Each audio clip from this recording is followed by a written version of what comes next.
All right. All right. Hi, my name's Tara Carpenter, and thank you for joining us here today to talk about the Palace Collection Manager. I'm joined by my colleagues, Jill Scarson and Carissa Egan, and we're going to go through some slides, and then Carissa is going to show you a live app or a live website demo of our Collection Manager, talk about data. We also are going to answer your questions along the way, so please feel free to utilize the chat function. A lot of times what we'll do is we run through our presentation and then we'll answer questions that pop up along the way. We'll leave the rest for the end and we'll do a maybe lightning round, maybe faster Q&A session, depending how many questions. But, we'll be here and we'll be watching the chat. So with that, I'm going to go ahead and get started. All right, so the Palace Collection Manager. So we're going to talk about today accessing the Collection Manager, how to change your password, how to add admins. We're going to look at the catalog page and item records. We'll talk about lists and lanes, and then, of course, the demo and Q&A time. So first, accessing the Palace Collection Manager. So everyone from a public or special library right now from Braille should have received an email at their library with access to the Palace Collection Manager for your library. If you need access and you didn't receive an email yet, please contact us at support@thepalaceproject.org. Let us know which library you're from and that you need access to the collection manager so we can add an account for you. To get into your account, you'll go to this URL and we'll send the slides too, but it's il.thepalaceproject.org/admin. You'll enter your email, you'll enter your password, and if there is an account in there for you already, if you click Forgot Password, it will allow you to go ahead and reset the password. All right, so once you log in, at the top right of the collection manager, you will see your email address. So right here, what you'll do is you'll click on the drop-down menu and you can go ahead and select Change Password to change your own password. To add other admins at your library, we can do that for you, but you also can do that. So what you'll do is click on System and Configuration, which is next to your email address at the top right. Then you'll click on Admins here, and you can go ahead and add other users for your library. You'll just need to add their email address, and you'll assign them a temporary password, the way I assigned everyone here a temporary password. Then they can go in and do the same process to change the password. Okay, so once you're in, you change your password, you can start looking through the collection manager. So this is what you'll see when you first log in. This is the catalog screen or the home screen. This mirrors what you see in the app for your library. And when you set up how your app or how your library looks in the app, this is where you're doing that kind of back end work. So you'll see all of the lanes or horizontal carousels or categories where you can feature custom content and also all of the default lanes that are in place for you already. You'll see all inactive enabled lanes. You can sort by all ebooks or audiobooks for when you are browsing. You can search through the search function at the top right here by, author, title, subject. And then to find out more information about any particular item, you can click on the item to view details, to see copies available, edit metadata, hide titles for your library only, and add an item to a list. So I'll show you what that looks like here. So if you click on the book, say you click on this book, Coyote Hills, first the detail screen is where it will default to. You can see details about the book, like the name, the format, the author, the publisher, the publication date, the categories or metadata assigned from the publisher or the distributor, and the distributor where it came from, which is the Palace Marketplace. You'll also see how many copies are available right now. So this book has 1 of 2 copies available for checkout, and the summary for the book. Next up, we'll go to the next tab, which is Edit. So here, this is Edit on the left side. So here's the title. You can hide this book. So if you hide it, even if it's in a shared collection, like purchased by Rails and shared with everyone, it will only hide it from the catalog for your library particularly. You'll go ahead and click this hide button and that will just remove it. It's not like totally removed from your collection. It's just hidden. So people will not be able to find it to check it out. You can also edit the title, subtitle, author, series, medium, and language here. Then on the next tab, which is classifications, you can update audience or genre information. So say you feel like this is misclassified, you could change in the drop-down adult to, children's or YA or whatever it needs to be. You can change from fiction to nonfiction, and you can also add additional genres. So you can see here, mystery, suspense, and thriller were assigned to this, but if you wanted to add more, you can add them here from this drop-down. You select it and then add. And then finally, the last tab here is lists. So you can add this item to a list, and you can also see if it's already been added to a list. So here, current lists, it's part of opening day collection for adults. So if you wanted to, you could delete to remove it from that list, or you can also, leave it as is, add it to another existing list, or create a new list starting with this title. And speaking of lists, what are lists? So lists are the foundational building blocks of the lanes or carousels that feature content in the app and in the collection manager for your library. So anyone can access this in the collection manager to create custom lists and lanes. We also have a service here where we're helping libraries curate lists and lanes, and my colleague Jill, who is here, has already been working in our list library to create custom lists to share out to libraries. And I'll show you how you can take advantage and enable those in a few slides here. But this is the screen where she works and where you can also create your own lists specifically for your library. So basically, a list is a curation, based on any kind of theme, holiday, an upcoming program, whatever it might be that you want to feature, a theme group of content. So over on the left, under where it says List Manager here, these are existing lists. So after you create them, they'll all kind of file under here in alphabetical order. And you'll see you can edit them once they've been created. To create a new list, you'll go ahead and click Create New List. You'll need to give your list a name, and then you'll go through these different kind of tabs here.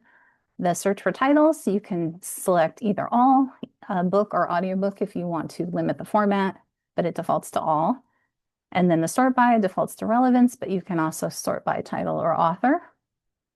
You can add your filters here on distributor, publisher, publication date, genre, language, subject, audience, author, title, or classification. And then you have your modifiers here. So it defaults to equals. You can change this to contains, or there are other options here from this dropdown as you build out your queries. You'll put your search title in this box here, and then add filter to add each piece of your search. If you're just looking for like one search item at a time, say you have a list of authors or titles, you can go ahead and click this clear filters on search options. So it will delete the search each time you execute it. So it will, you could build a list of, all of the titles from this certain author, however you want to do that. If you're building out a more complex search, then you wouldn't select that. You would leave that unchecked. And then you can start adding. So first here you can see, for example, I added a subject of gardening or subject of plants. So basically anything. And then this will pop up where you can either add any of the filters may be matched or all of the filters may be matched. That'll be in the drop down here. And so now I know anytime I find a book or the CM finds a book that either has the subject of gardening or the subject of plants, those titles will be pulled into my list. And at the bottom here, when you create the list, you either can select to automatically update it or manually update it.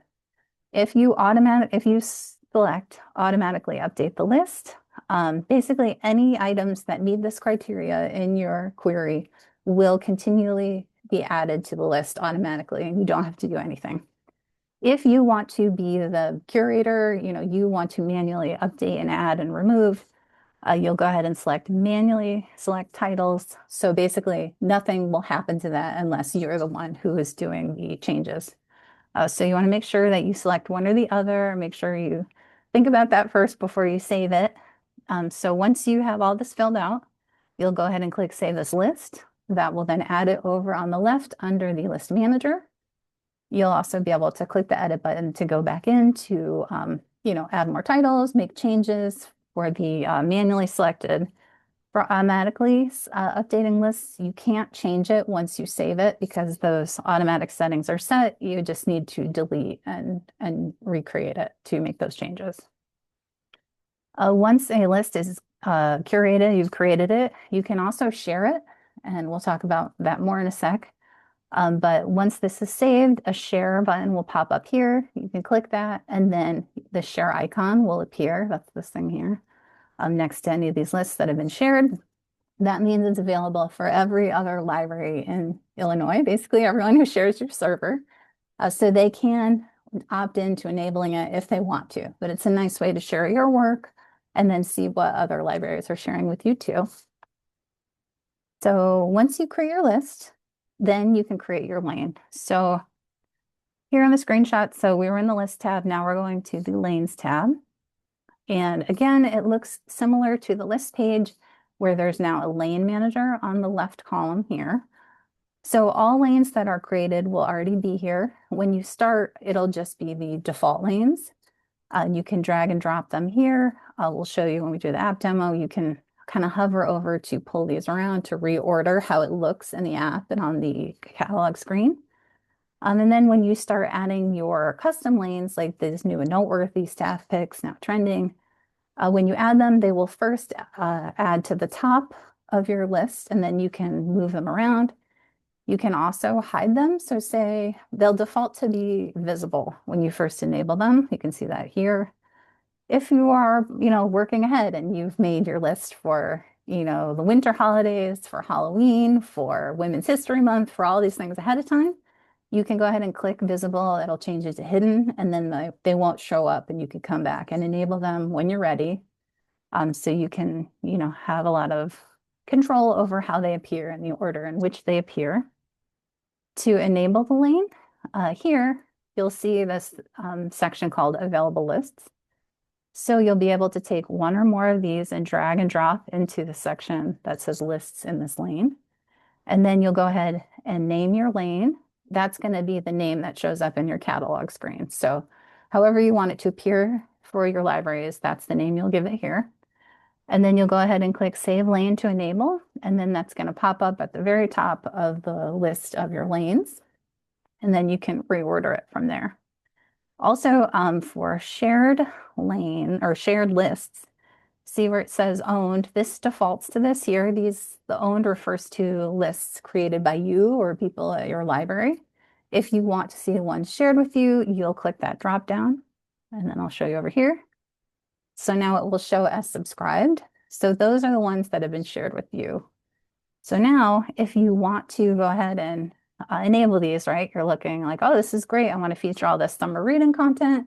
So I'm going to put it all in a lane. You'll go ahead and click create top level lane. You'll go ahead and save the name of whatever you want to call this, summer reading 2025. You'll make sure you choose subscribed, drag and drop all of these into your lane and click save. We also, thank you, Jill, has linked the instructional documents, the written how-to, and we also have the videos that walk you through that step-by-step. And coming soon. So these are in the app, what it looks like with the custom lanes. So you can see this is what Jill's been working on. Newly added titles for kids and adults, seasonal reads for kids and adults, and always available ebooks, which is featuring simultaneous use content. So one of our big pushes and one of our core tenets, I would say, is to always surface content that's available now. So when people come into the app, they always find something to read, even if they come to put a hold on a popular title. So this always available sim use content is a great place for them to always find something. It's also great for book clubs, for classes all reading the same title. It's just great for people who hate to wait on hold. So that's what that is. And then Jill will be making more of those to share out. That's a service that we are providing. We also work with the Curation Corps of Librarians that helps us curate lists and lanes, and they also help us curate content in our Palace Marketplace, which we'll talk about in a different webinar in the future. But yes, so a lot of curation going on. And of course, this is all open for you to do too. We're just here to help you if you need help. Okay, so we're going to go to the demo, and then I just want to mention I'm going to send the slides, but we have a few more sessions coming up. So we have the links to all of those trainings, and then our contact emails and a link of resources. So with that, we're going to go back to the demo. I'll hand over to Carissa. Thank you, Tara. Give us 1 minute while we transition all of our various screens here. Make sure I clicked on the right window to share. I see it. Excellent. So as Tara mentioned, your collection manager is available at il.thepalesproject.org. Today I'm going to be using our demo collection manager in our demonstration library, Main Street City. And I'm going to dismiss all my password reminders. 1 minute. So when you first log in, you'll be defaulted to the catalog page, which is an exact mirror, as Tara mentioned, of what's in the Palace app. To view a title's information, obviously you can click on any one of these to navigate into the screenshots that Tara was showing, to edit the title, to just view its metadata, to see what lists it's a part of, et cetera, et cetera. Um, and so let me hold on. My Zoom bar is like blocking all of my things that I need to click on. So just generally the orientation, the top left of the screen is kind of those main navigation areas. And then the top right is where you have access to some system configuration information and your own account. So as Tara had demonstrated, you can change your password, you can sign out, you can add additional administrators here in the systems configuration area, or just see the list of other admins in this account. I go back here to Main Street City. It'll default to the catalog again. Um, and I'll bring up hold on, I don't even have to wait for that to load. We'll just grab the lists page. So obviously Tara showed the screenshots of this, but I just wanted to quickly show you what it looks like kind of live in a collection manager. So on the left-hand side, you have your list of lists. And then on the right-hand side, your interface to either edit existing lists or to create new lists. I did see a question in the chat, which I think is a good time to address. It's a two-part question. Is there any way to pull in by award categories? And I don't believe that there is. I don't think that is any metadata that's in any one of these existing fields that we can filter on, unfortunately. So you'd have to have your list created kind of outside of the collection manager and then just search for those specific titles. Um, and then, is there any way to upload from a spreadsheet? And currently there isn't, unfortunately. That is a feature that has been requested many times in the past. We have it in our feature request board, and I did find that. I can put a link in. I did find it right before I was starting to share my screen. So we have a direct link where you can upvote that feature request specifically. But for right now, you'd have to like manually search for those individual titles. But it is something that we're aware of and we'll work on building here in the collection manager list creation tool. And then I'll also just show the lanes again, just so you can see them live. Similar layout on the left-hand side, you have your list of lanes. Let's just repeat all of these words. And then kind of on the right-hand side is where you have your lane builder functionality. So you can either build an existing lane or edit an existing lane. So um, I just clicked on edit the new and noteworthy lane. You can see that there are actually two different lists that comprise this lane. You could have any number of, it could be a 1-to-1, or you could have 10 lists in one lane. You can kind of drag and drop and add and remove them over time. They're not set in stone after you create them either. You can edit kind of on the fly. Thank you, Tara. She put the link into that specific request in our feedback tool, which is called FeedBear. So you can upvote that. All right. So the only other thing that I want to spend a little time on is the dashboard here in the collection manager. So for the most part, everybody will have access to one library. If you are a consortia staff member, and so you have many member libraries that you are supporting, you'll have the whole kind of drop down of all of your member libraries here available to you. But I think by and large, many of you will just see the one library that you're affiliated with. This is kind of what we call our snapshot dashboard. It gives you up to the minute circulation activity that's happening like as of this moment in the Palace mobile application. So for our Main Street City Library, we have 24 patrons with active loans um, and or holds. Those numbers match up because it's our staff library, so they don't have a lot of titles actively circulating, so there's not really any holds. But presumably this number will be much larger for all of you. Um, Below that, we have the list of collections that are configured or integrated for this particular library for Main Street City. And so this gives you insight into where the content is coming from into your configuration in Palace. So for all of your libraries, you'll have a Rails Palace Marketplace collection. So that's formerly the Boundless materials are now hosted on on the Palace Marketplace. You'll also see a BiblioBoard collection from Rails, and that's kind of the other half of the Boundless content. It's coming from two different sources into Palace. And then as we move forward, you have the option to integrate your Overdrive collection, your Overdrive Advantage collection.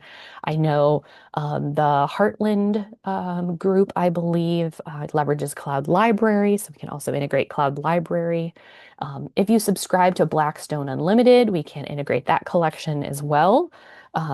Additionally, we have our open access public domain collection that we call the Palace Bookshelf. So that feed of materials is also integrated into Main Street City, and it'll also be integrated into Palace for your libraries. In some pretty complex configurations for libraries with a lot of statewide shared collections, this list could be 10 to 15 different kind of collections or feeds long. It can be quite robust. And then someone asked, will the Unbound collection from Community Share eventually show up there too? So I'm not quite sure what Community Share is, but if you had an Unbound collection that was affiliated with the Boundless eRead Baker and Taylor collection, we will start to kind of migrate those materials over into Palace as well. Again, I'm not quite sure what Community Share is. Maybe Anna or one of the Rails folks can kind of pop that into the chat if I'm missing the context there. But yes, we can have other kind of sources of content flowing in and e-read member libraries who had Unbound collections that were affiliated with the Rails kind of main Baker and Taylor Boundless collection. We'll start to migrate those over in the new year.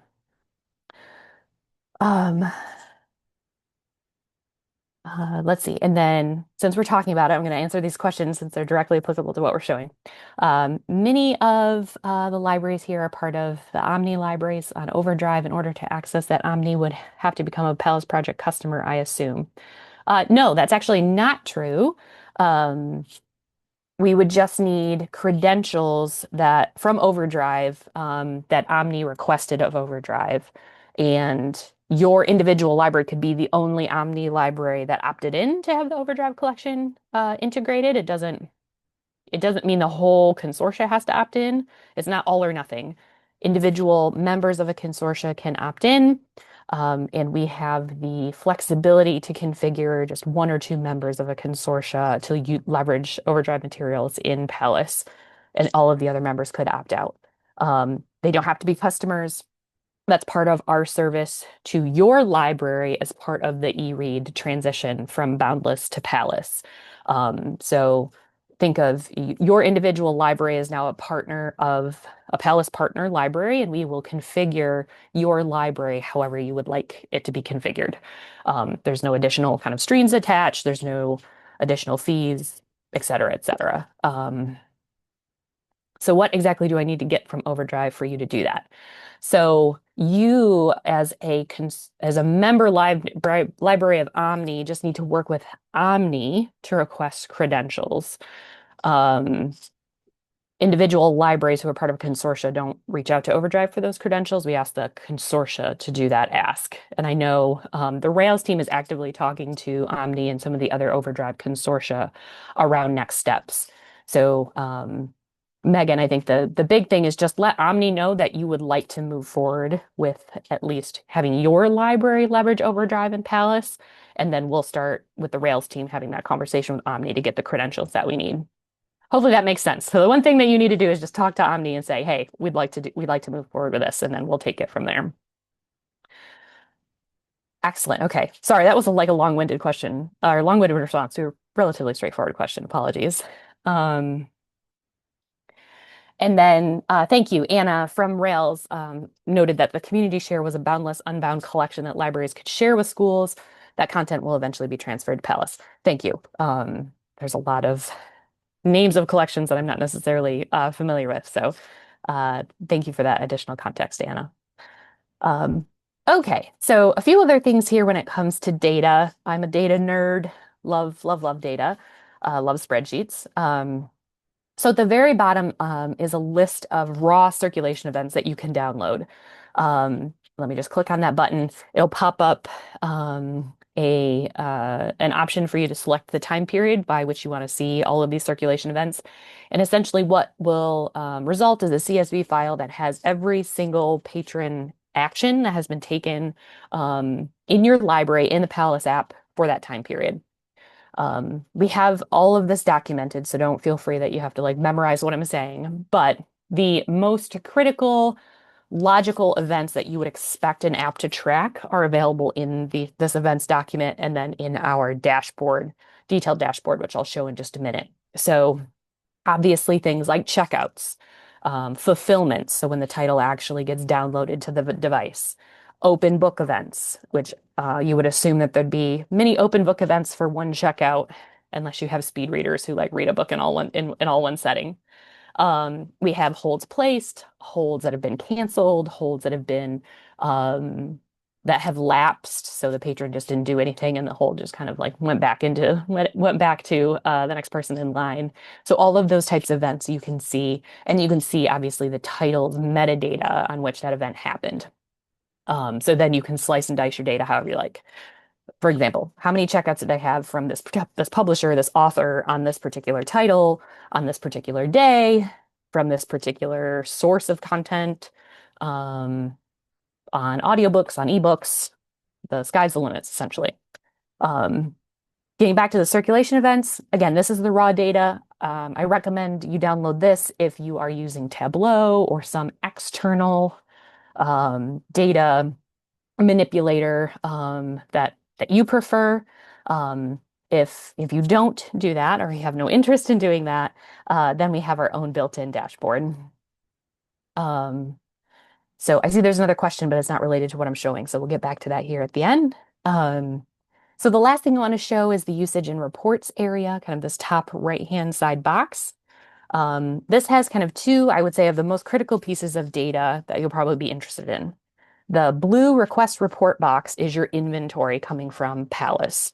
So when you download it, it is your up-to-the-minute inventory of titles and their licenses that are available to your patrons in Palace from the various sources of content. So in the case of Main Street City, it would list all the Blackstone Unlimited titles in the collection, all of the titles from the Main Street City Palace Marketplace, all of the titles from the bookshelf, the Biblioteca Test Collection, the Biblioboard Updated Test Collection, all in one spreadsheet.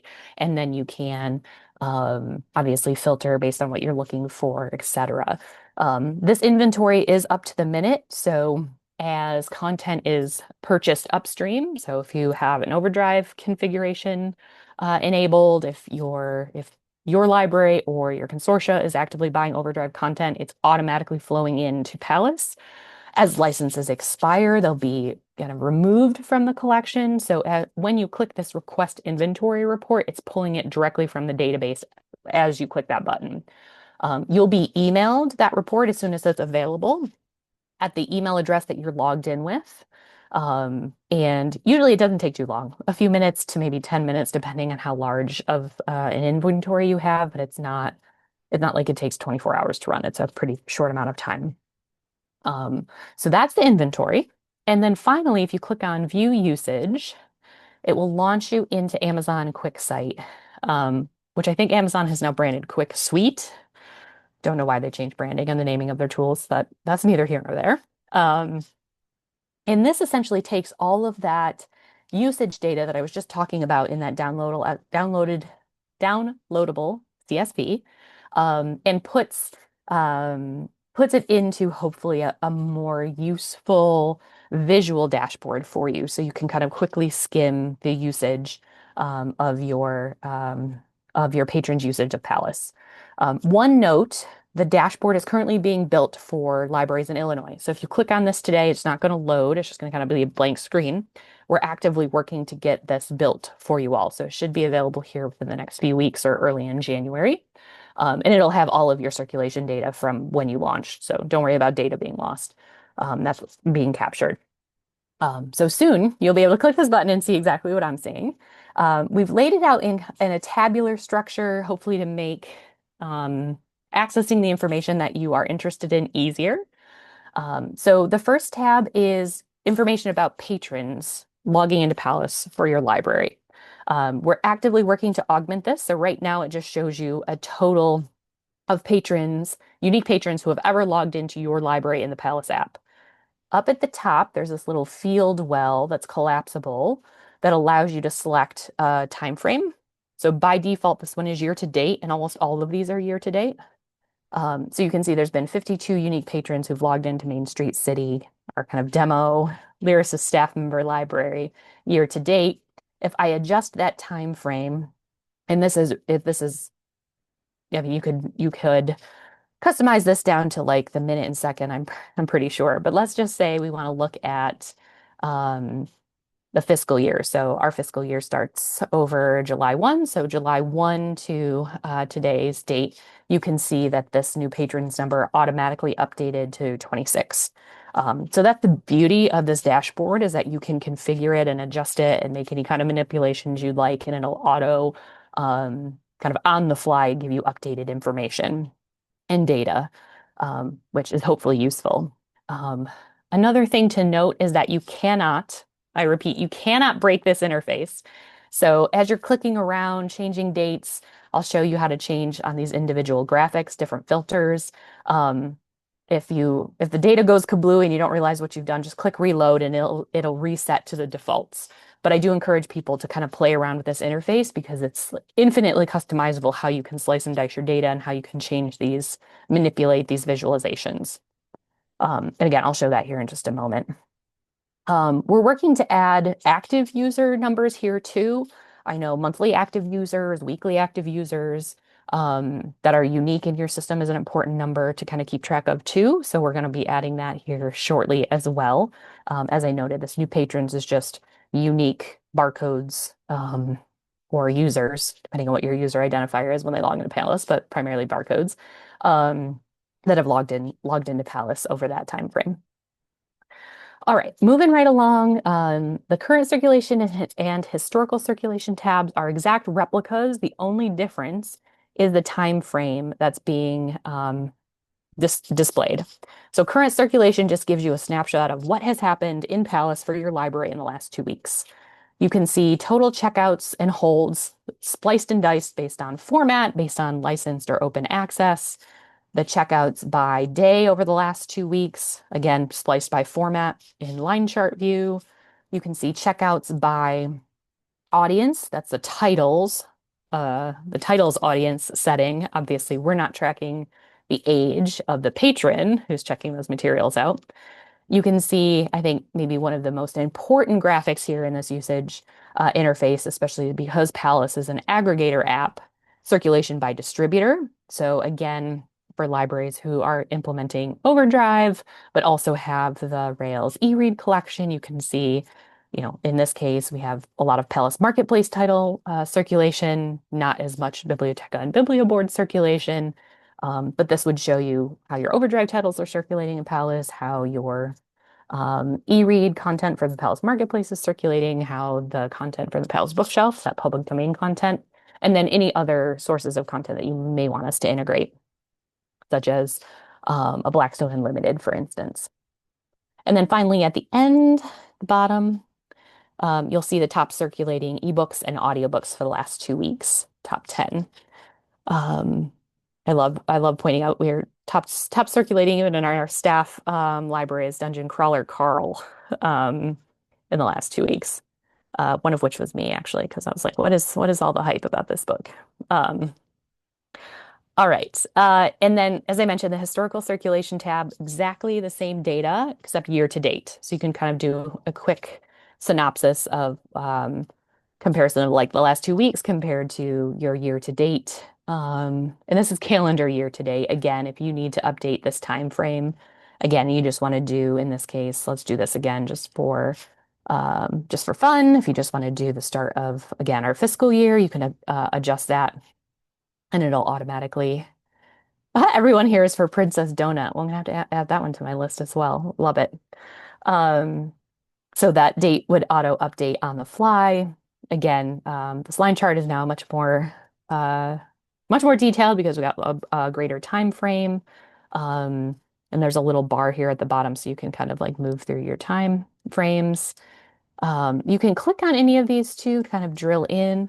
And then, as you probably all have noticed, let me get up to let me find one that'll make sense.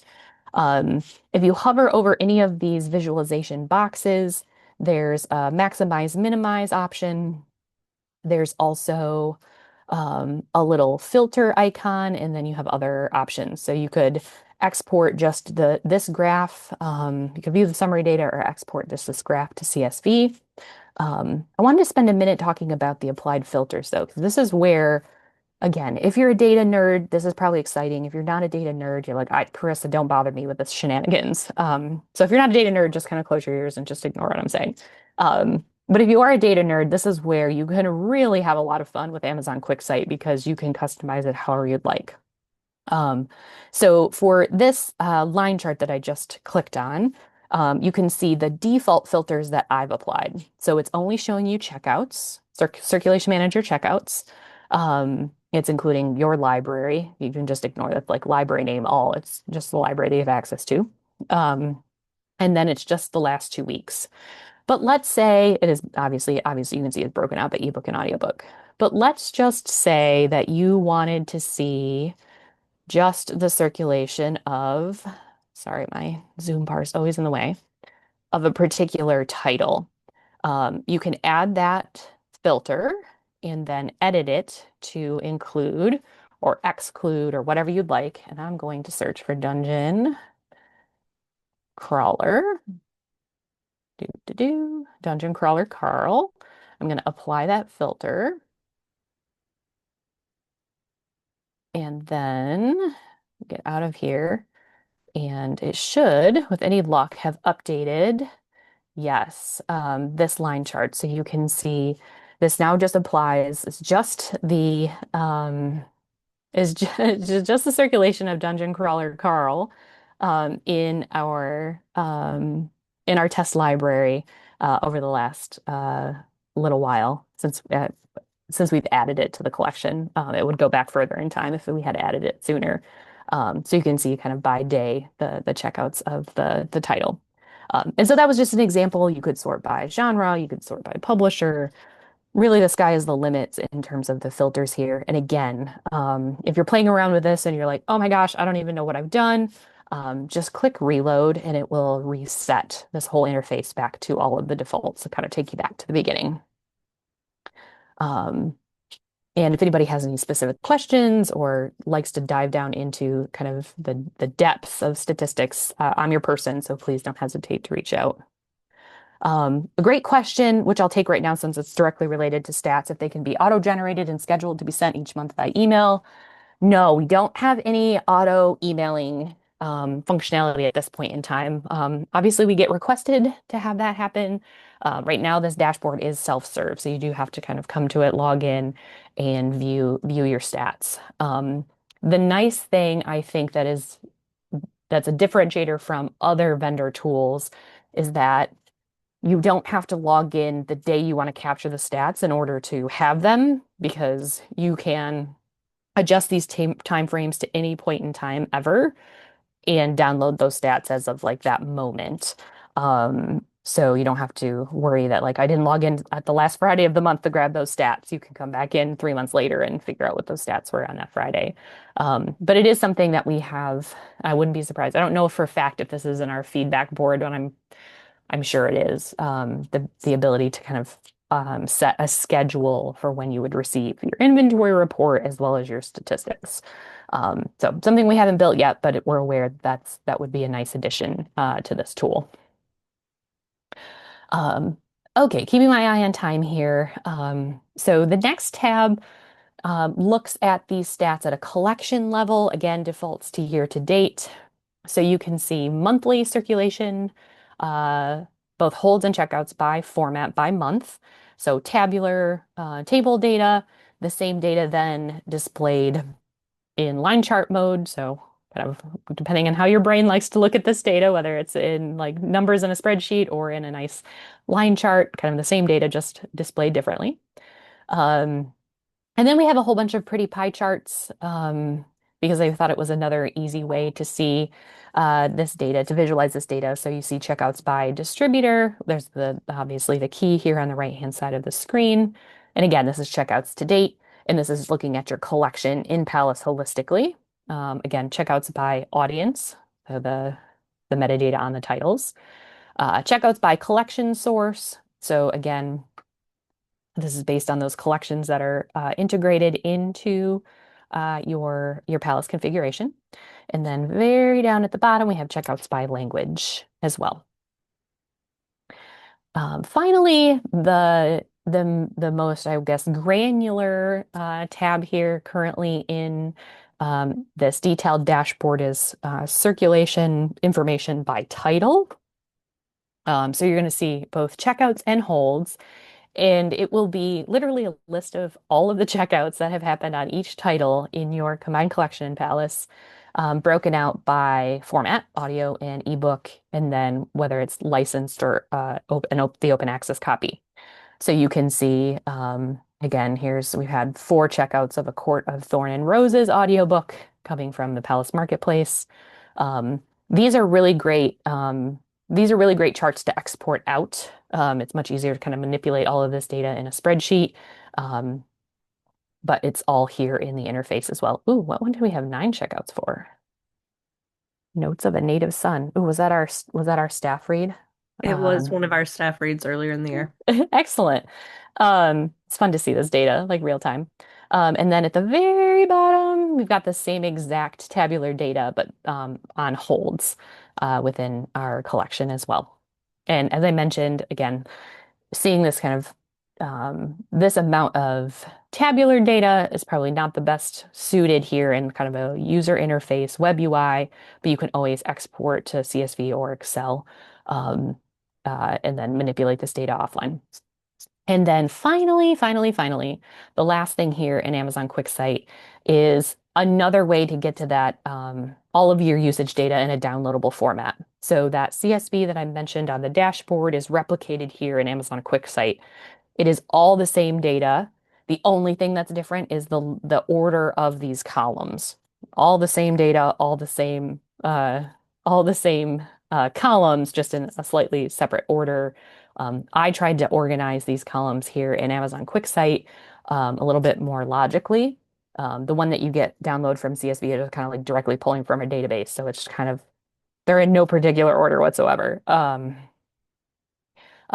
one thing I'll note about this entire Amazon QuickSight interface is that this is something wonderfully that our team, Tara, Jill, and I control. So we are able to implement changes much more quickly. It doesn't take engineering coding in order to make updates to this interface happen. And because of that, we view this as a very iterative tool. So if you are poking around in here in a few months when you're looking at your usage data and you think, I would love to answer this question and I would love it to be a pie chart and I would, like it on this tab. We love that type of feedback. Happy to add any additional visualizations or slicing, dicing of the data that would be helpful if you're filling out monthly reports or having it go in front of your board, whatever the case may be. Happy to add and supplement this interface with whatever you need. Okay, I think that's the majority of what I wanted to cover. As I mentioned, I'm always available to talk stats. Just reach out to support at the Palace Project and happy to answer or schedule a deep dive. Um, and then there was one question in here as well, unrelated to stats. If a person gets a new library card number, is there a way to transfer that account so they don't lose holds checkouts? No, there currently isn't a way to do that. And kind of this is the balance that the Palace Project is trying to strike, and we're still actively trying to strike that balance. So currently, the Palace ecosystem does not track user behavior back to a patron barcode. We're very hyper focused on patron privacy. So when a patron logs into the Palace app, an anonymized, auto-generated user identifier, UUID, is minted, and that we track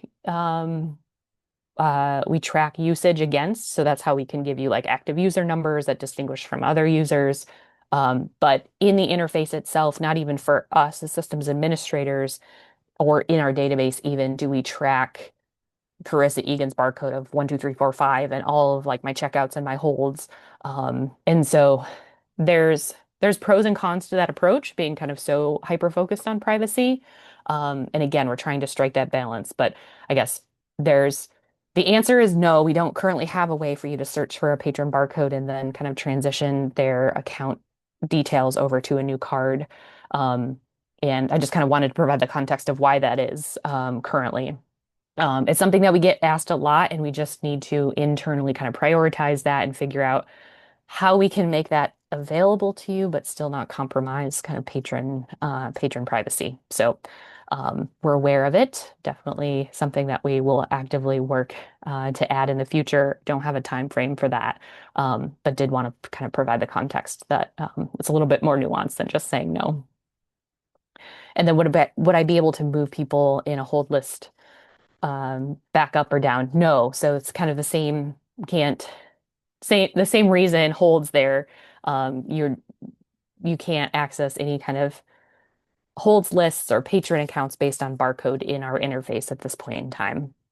Um, and someone asked, so they lose their reading history too. So we don't even track reading history. It's not like something a patron can't access that information in the app. We're not storing it at the kind of patron barcode record level at this point. Again, I think all of this functionality is kind of tied back to the kind of fine line that we're walking with kind of ensuring that we protect patron privacy, but then that has implications in terms of the administrative tools that are available to you all, and then I guess patrons' expectations as well, that like they do want the apps to track their behavior and they want to make recommendations on what they've done. So I think it's in the next year as we really kind of have these conversations internally and figure out what the best approach is to kind of marry our focus on patron privacy, but also give patrons and library staff administrative and functionality around what they're asking for. Kind of, we're going to have to strike that balance. Other questions, either about usage statistics, about the collection manager, or yesterday we had app questions. So anything about Palace, we're the team that can answer it for you. It doesn't necessarily have to be about what we talked about here today. I don't think I've missed any questions in the chat. I'm just going back through really quickly to make sure I haven't. Happy to answer any other questions. Also happy to give you 9 minutes back in your day. Either way, whatever you all prefer.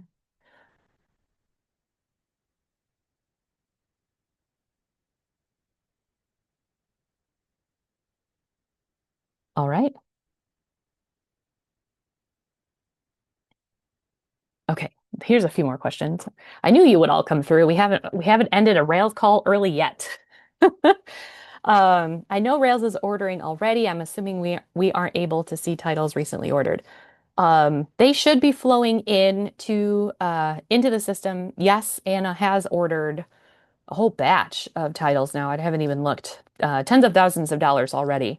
And so they have been recently added I can't remember, Jill, is that a lane you're working on? Is some of the newly It purchased content? is. So it'll be all Yeah. the newly purchased content for adults and kids in sublanes. But if you wanted to activate those now or even go in and look at what's in the lists, you can go to the list manager and look at subscribed lists.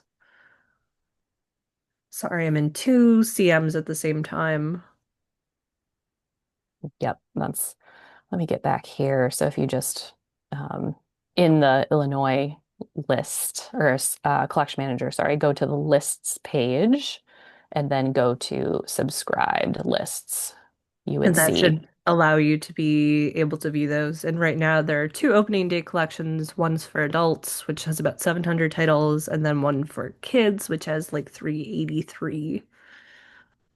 But if you wanted to make those live now, you can go in and those add those lanes from shared lists, which are the instructions we shared with you. Otherwise, I am making my way through the list of 300 libraries and manually adding those for you right now. And then I saw a question in the chat about accessing MARC records. Excellent question. I believe we have this documented somewhere as well. But in the URL bar up here for the collection manager, embedded in that, it's probably easier to see if I go here, just to your dashboard. At the very end is tacked on your library identifier, which for public libraries is your IMLS FSCS ID number. And so in our case, we just have GA0000. If you delete all of this and we'll send, for libraries where we turn the MARC record generator on, we'll send you this link so you don't have to memorize this. But if you want the shortcut, it's just your identifier and then you append MARC at the end. We have to turn this MARC generator on. But then you'll have access to this page that gives you update-only files as well as kind of the full MARC record for that entire collection.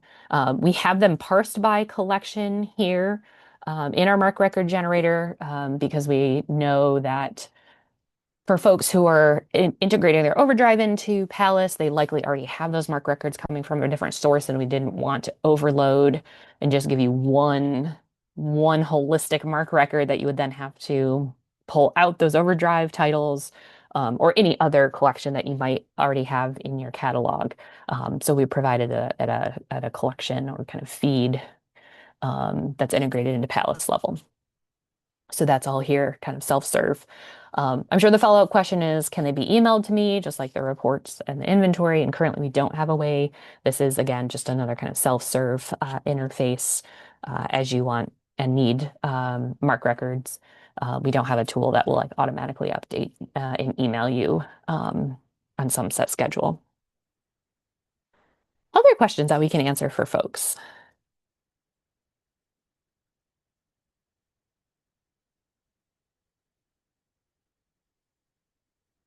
Wait a few minutes while folks type.